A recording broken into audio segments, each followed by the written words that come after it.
හැම බෝසතාණන් වහන්සේ නමක්ම ලෝකෙ පහළ වෙනකොට මේ නිමිති 32 පහළ වෙන බව ධර්මයේ සඳහන් කරනවා.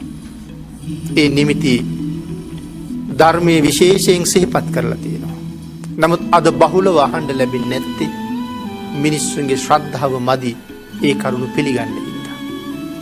නමුත් අනාගත බුද්ධ වංශ දේශනාව නිසා මෛත්‍රී මහබෝසතාණන් වහන්සේ මොන තරම් ආශ්චර්යමත් විදිහට ලෝකෙ පහළ වෙනවද කියන කාරණාව දැකගන්න අපි කරුණු 32 විතරක් මේ විදිහට කෙටියෙන් සිහිපත් කරමු.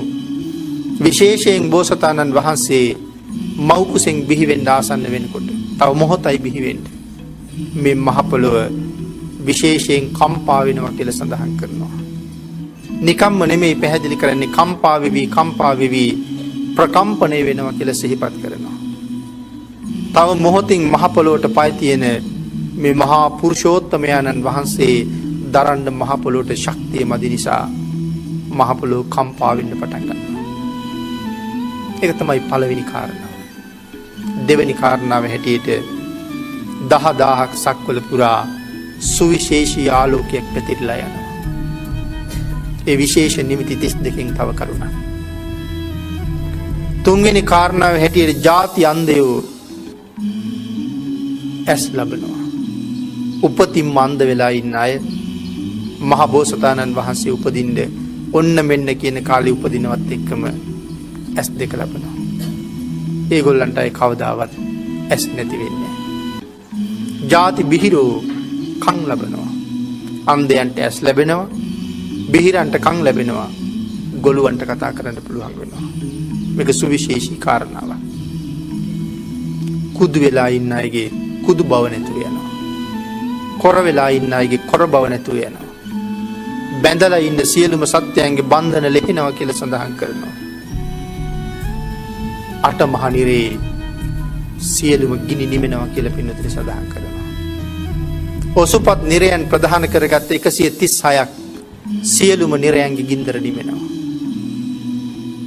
නිරිසතුන්ට පවා අපමණ සුවයක් උදා කරලයි මහ බෝසතාණන් වහන්සේ මනුලව උප්පත්තිය ලබන්නේ.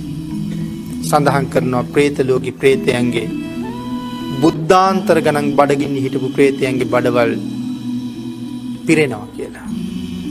පිපාසාව සංසිඳෙනවා කියලා මේ මොහොත වෙනකොට. ඒ තරම්ම ලෝකයට මහත් වූ මංගල්‍යයක්.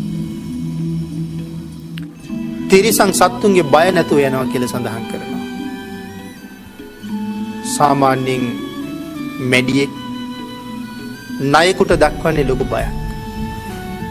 නමුත් මේ වෙලාවේ මැඩියෝ ගිහිල්ලා මහ නාගයන්ගේ පෙන ගොබේ යට සෙල්ලම් කරනවා කියලා සඳහන් කරනවා. ණයි මුගටි එකට හවුල් වෙලා එකතු වෙලා ඉන්නවා කියලා සඳහන් කරනවා. මෝ කොටියෝ සිංහයෝ ඔවුන් එකිනෙකා සතුටින් ක්‍රීඩා කරනවා කියලා සඳහන් කරනවා. තිරිසංගත සත්වයන්ගේ බය හාත්පසින්ම නැතුව යනවා. සියලු සතුන්ගේ රෝග සුවපත් වෙනවා කියලා සඳහන් කරනවා. හැම සතෙක්ම නිරෝගී වෙනවා. සියලු දෙනාම ප්‍රිය වචන කතා කරනවා කියලා සිහිපත් කරනවා. කවුරුවත් ගාව අප්‍රියමනාප වචනයක් නැහැ. ආශ්‍රයෝ මధుර ලෙස හේෂාරාව කරනවා කියලා සඳහන් කරනවා. ඇතුන් ඊටාම මధుර විදිහට කුංචනාද කරනවා. මේ සක්වලේ විතරක් නෙමෙයි 10000ක් සක්වලක සිදුවෙන අසිරියක් ගැන සඳහන් කරනවා. සියලුම තූර්ය භාණ්ඩ ඉබේ වාදනය වෙන්න පටන් ගන්නවා. මනුස්ස ලෝකේ තියෙන තූර්ය භාණ්ඩ අපි වාදනය කරන්න ඉපෙයි. නමුත් මේ මොහොතේ ඒ තූර්ය භාණ්ඩය ඉබේම තමන්ම වාදනය වෙන්න පටන් ගන්නවා. එදාට තමයි ඒ භාණ්ඩේ නියම හඬ අහන්න පුළුවන් වෙන්නේ. අද වාදනය කරන්නේ අපිට ඕන හැටියට. එදාට වාදනය වෙන්නේ ඒ භාණ්ඩේ තමන්ට ඕන හැටියට. ඒක තමයි තමන්ගේ නියම හඬ. ඊළඟට සඳහන් කළා සියලුම ආභරණ මිනිස්සු පැළඳගෙන ඉන්න හැම ආභරණයකින්ම හඬ නැගෙන්න පටන් ගන්නවා. ආභරණ එකිනෙකට ගැටි හඬක් නැගෙන්න පටන් ගන්නවා. සියලු දිශාවන් පැහැදිලි වෙනවා. සිසිල් සුළං හමන්න පටන් ගන්නවා. අකල් වෙහි වහින්න පටන් ගන්නවා. පෘථුවියෙන් ජලය මතුවෙන්න පටන් ගන්නවා. පක්ෂීන් ඉගිල්ලෙන්නේ නැතුව එක තැන නතර වෙලා ඉන්නවා කියලා සඳහන් කරනවා. ගලන ගංගා ගලන් නැතුව නවතිනවා කියලා සඳහන් කරනවා.